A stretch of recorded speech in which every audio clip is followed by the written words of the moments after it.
So what I'm going to do right now is I'm going to crunch 1,400 years of Islamic history in 5 minutes and make it as exciting as I can possibly make it. Because I hated history when I was a little girl. At this age, I appreciate history.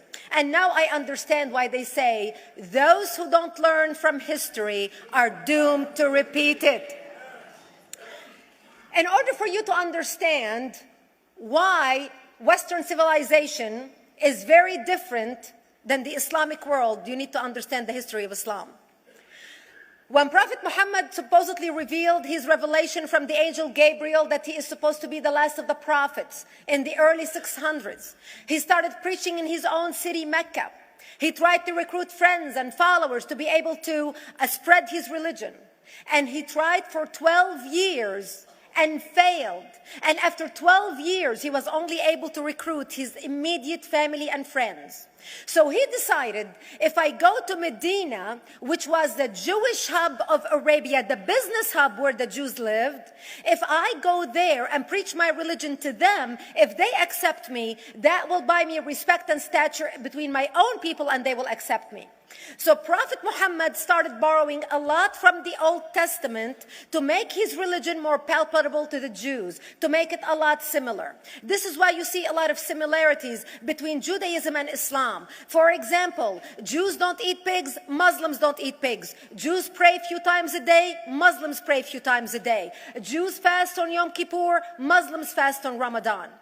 And this is why you started seeing a lot of good writing in the beginning of the Quran when Prophet Muhammad was saying all the good things about the people of the book.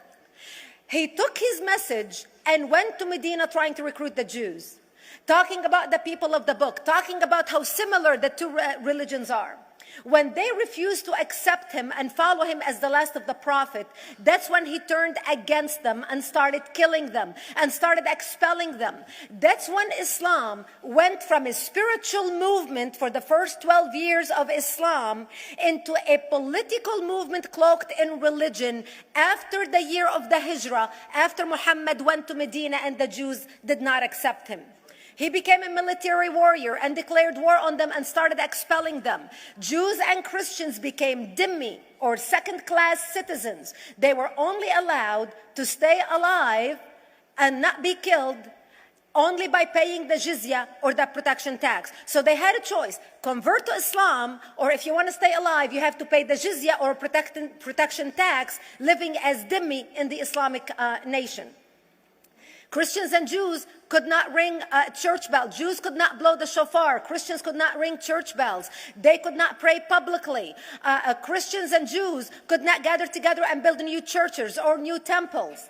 And the way they paid the jizya, or the protection tax, was in a monthly ceremony where they would get together downtown and the Jew would kneel on his knee and hand his goods to the mullah, who would take the goods as the price for buying the protection. And in many areas, Jews and Christians were given necklaces to wear as a receipt that they paid their jizya, or their protection tax.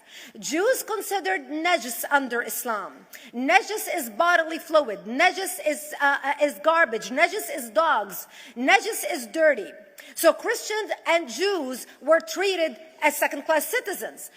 Islam continued to grow. As Islam grew, more people became dhimmi, or second-class citizens. Jews and Christians were given identifiable clothing. The yellow star, which was given to the Jews, that most people think is a German invention. It was actually an Islamic invention in the 9th century in Iraq by the second Khalif al-Mutawakkil of Iraq, who invented the yellow star for the Jews to be identified as they walked down the street. Because Jews were considered najis, if a Muslim man or a Jew walked on the same side of the street, the Jew had to cross the other side so the Muslim man can walk, so he's not dirtied by the filth of the Jew. Christians were given the zunar, the belt, which most of you men are wearing right now. That was an Islamic invention for the Christians. Islam continued to grow. They went all the way to Jerusalem. They conquered Jerusalem. Christians couldn't ring their church bells in Jerusalem. The Pope in Rome in 1090 told the Christians, how could you sit idly by and allow your brethren to suffer like this in the Holy Land? You need to go liberate the Christians. You need to go help the Christians. That's why the Crusaders were launched. The Crusaders were not launched because they just felt like waking up in the morning and going and converting a bunch of Muslims or beheading them. The Crusaders were launched to liberate Jerusalem. And they were able to liberate Jerusalem for less than 100 years before Salah ad-Din al-Ayyubi, Saladin, took it back, and Jerusalem remained under Islamic control until 1967, when the State of Israel liberated Jerusalem, where Christians, Jews, and Muslims could pray under the same sky.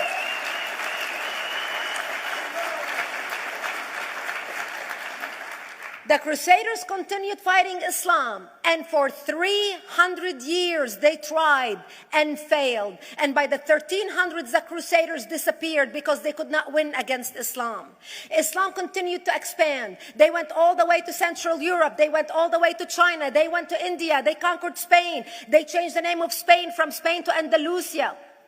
And they started, as they advanced, as they conquered more nations, more people paid the jizya, or the protection tax. And this is how the Islamic Empire grew. It went all the way until they was stopped at the gates of Vienna on 9/11. 9/11 is not a date that Osama bin Laden just picked out of a hat. 9/11 is a symbolic date in the Islamic calendar. By the 1600s, Islam had covered more of the earth's surface than the Roman Empire did at its peak. Between the 1600s and the 1800s, the Europeans were experiencing the European Industrial Revolution, where the Europeans were able to invent products on factory lines, where they are able to make money and sell products, which gave them the money to build a strong army in order to fight the Muslims. And that's how they were able to stop them at the gates of Vienna on 9/11.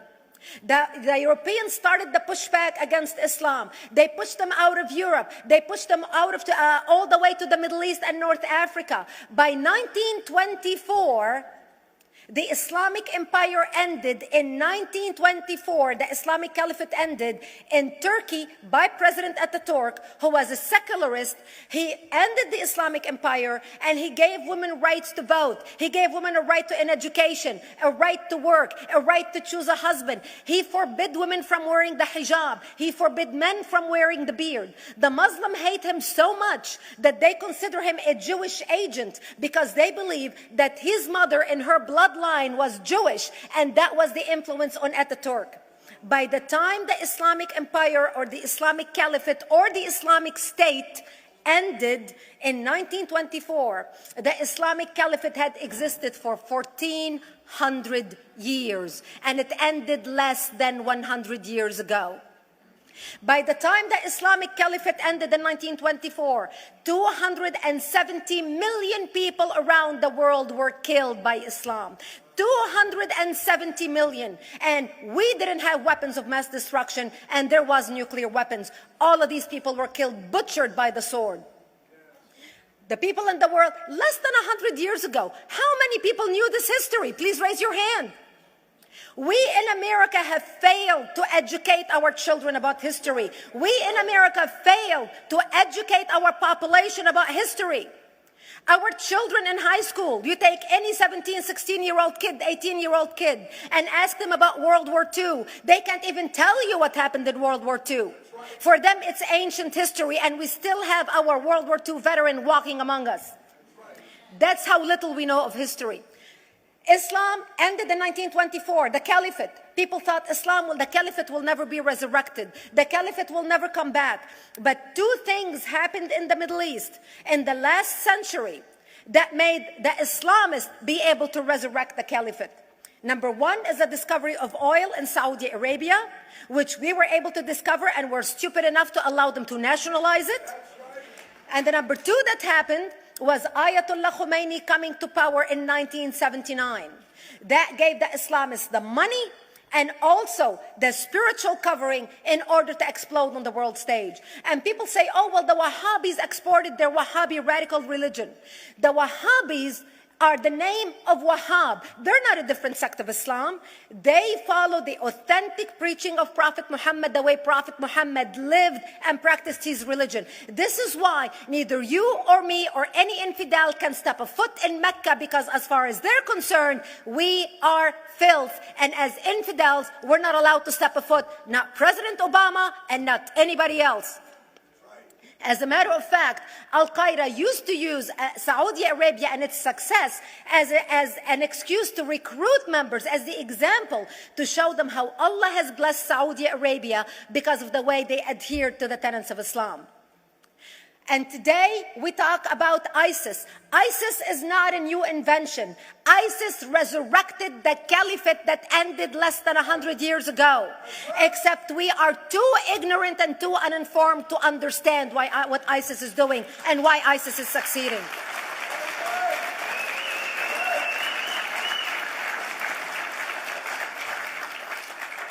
Two things you need to understand about Islam and the principles of war in Islam. One is the law of taqiyya, which means lying and deception. It means that a Muslim man can lay his hand on the Quran and swear that he is telling the truth, knowing that he is lying, but also knowing that the Quran will forgive him because he is advancing the cause of Islam.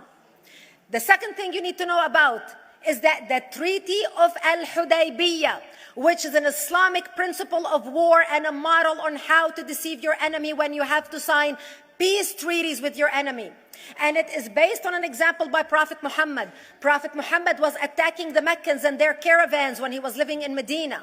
One day he attacked them because this is how he got the goodies. He would attack them, rob them, and spread the goodies among his men. And this is how he was able to recruit, because this is how people made money without working. And so he attacked the Meccan caravans. When he realized he's not able to defeat the Meccans in that city of Al-Hudaybiyah, in that place, he signed a 10-year treaty with them. Does that sound familiar? A 10-year treaty with them that says he will not attack them, he will have peace with them, he will not declare war on them. Muhammad used the treaty for 2 years to build his military, strengthen his army, and when he realized he was strong enough to attack his enemies when they least expected it, because they thought they had a peace treaty with Muhammad, he broke the treaty, attacked them 2 years later, and Mecca fell within 24 hours because they were not expecting the attack. And that became a principle of war in Islam. And to give you an example of how that is practiced, this is why anything signed with Iran means nothing to them. And to give you an example of how this law has been put to use in recent history, Yasser Arafat, who's not an Islamist, but he is a Muslim, met with the Israelis and signed the Oslo Accord in 1993. Remember all the handshaking at the lawn of the White House? The Oslo Accord, Yasser Arafat used the peace treaty, the Oslo Accord with Israel, to get Israel to bring him back and give him his territory, finance his military, train his police, and give his police the weapons. Yasser Arafat broke the Oslo Accord 8 years later, didn't even wait 10 years, and declared the second intifada in 2000, and all hell broke loose. He used the same treaty to win and deceive against his enemies and deceive his enemies. When Jordanian press, after Yasser Arafat signed the Oslo Accord with Israel, and Egyptian press would interview Yasser Arafat, and they would say, how could you sign a peace treaty with the devil? How could you sign a peace treaty with the Jews? Yasser Arafat will tell them, remember Hudaybiyah. That's all he would have to say.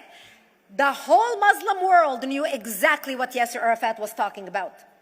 We in the West and the Jews in Israel, it was over their heads. Nobody understood what Hudaybiyah was referring to.